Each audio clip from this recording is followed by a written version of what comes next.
Kolkata high court ने पश्चिम बंगाल में 2010 के बाद बनाए गए सभी ओबीसी सर्टिफिकेट को निरस्त करने का आदेश दिया है।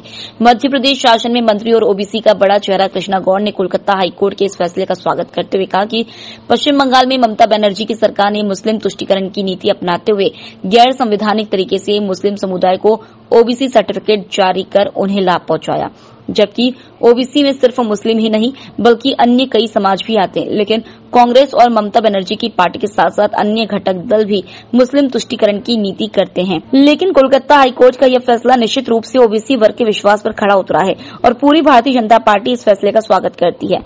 पत्रकार वार्ता में मंत्री कृष्णा गौड़ के साथ भाजपा पार्षद और पिछड़ा वर्ग मोर्चा के जिलाध्यक्ष गीता माली भी मौजूद रहे। नमस्कार और सबका बहुत स्वागत है। आज की इस पत्रकार वार्ता में आज मैं आप सभी के समक्ष कल पश्चिम बंगाल में कलकत्ता हाईकोर्ट द्वारा दिए गए एक ऐतिहासिक निर्णय का स्वागत करने के लिए उपस्थित हुई हूं। कलकत्ता हाईकोर्ट का वह निर्णय विशुद्ध रूप से पश्चिम बंगाल की ओबीसी समाज के साथ न केवल न्याय है बल्कि ओबीसी वर्ग के अधिकारों के संरक्षण का एक बहुत बड़ा विश्वास भी है। आप सभी को मैं यह भी बताना चाहूंगी कि कलकत्ता हाईकोर्ट ने कल एक निर्णय दिया, जिस निर्णय के तहत 2010 के बाद जारी हुए सभी ओबीसी सर्टिफिकेट को निरस्त किया जा रहा है।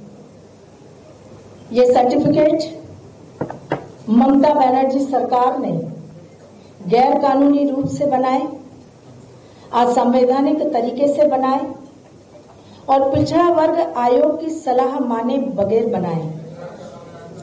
आप सबको मैं यह भी बताना चाहूंगी कि पश्चिम बंगाल में पिछड़े वर्गों को दिया जाने वाला आरक्षण 2010 के पूर्व मात्र 7% था।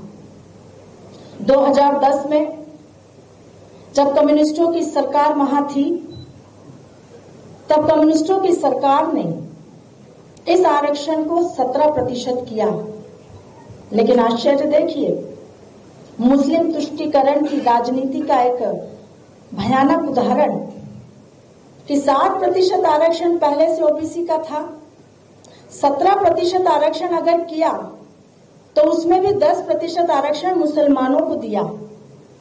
और 2011 में जब ममता बनर्जी की सरकार बनी तो वोट बैंक की राजनीति, मुस्लिम तुष्टीकरण की राजनीति को जैसे पंख लग गए।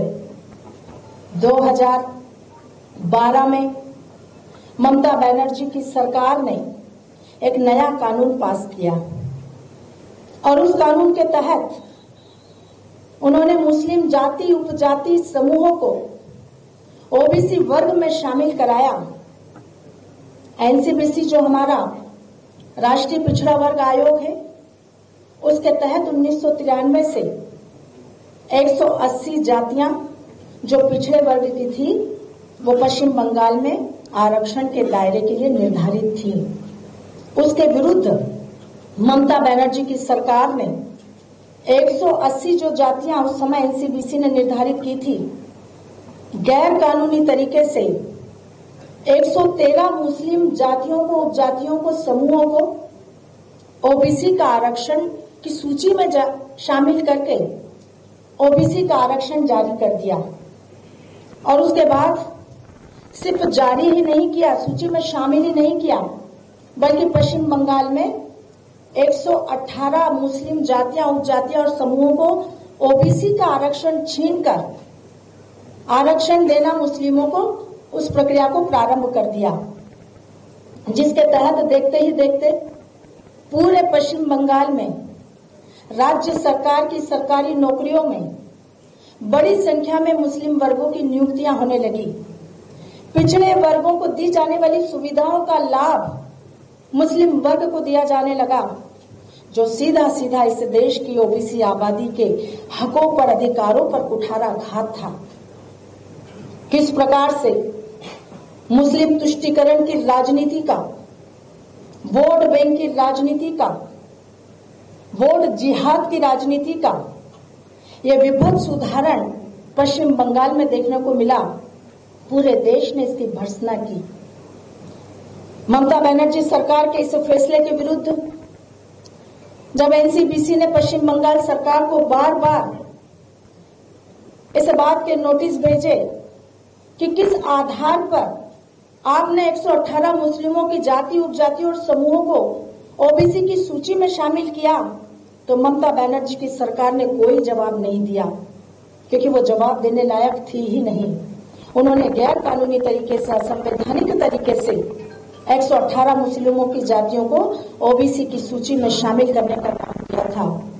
यही कारण है कि ओबीसी के इस अधिकारों के हनन के साथ ही इस देश के समस्त ओबीसी वर्गों के मन में इस बात की पूरी तरह से यह बात आ गई थी कि चाहे टीएमसी हो, चाहे कांग्रेस हो, चाहे अन्य राजनीतिक दल, वो हमेशा ओबीसी के अधिकारों पर कुठाराघात कर रहे हैं। और उसके विरुद्ध जब ओबीसी का समर्थक एक शुभचिंतक कोर्ट गया और कोर्ट ने इस विषय में संज्ञान लिया, तो कल कलकत्ता हाई कोर्ट ने ऐतिहासिक फैसला सुनाया। हमें खुशी है इस बात की कि कम से कम कलकत्ता हाई कोर्ट ने इस विषय पर संज्ञान लेते हुए ममता बनर्जी सरकार को आईना दिखाने का काम किया। ममता बनर्जी की सरकार का चाल चरित्र और चेहरा उजागर किया कि किस प्रकार से वो दलित, पिछड़ों और आदिवासियों के आरक्षण में सेंध लगाकर, अधिकारों का हनन कर मुस्लिम वर्ग को आरक्षण देने के लिए संकल्प के साथ काम कर रही है।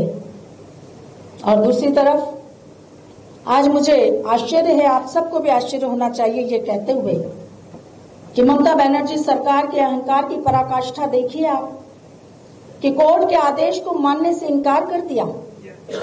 कोर्ट के आदेश की अवमानना करने से पश्चिम बंगाल की मुख्यमंत्री मना करती है कि मैं ऐसे किसी भी आदेश को नहीं मानूंगी।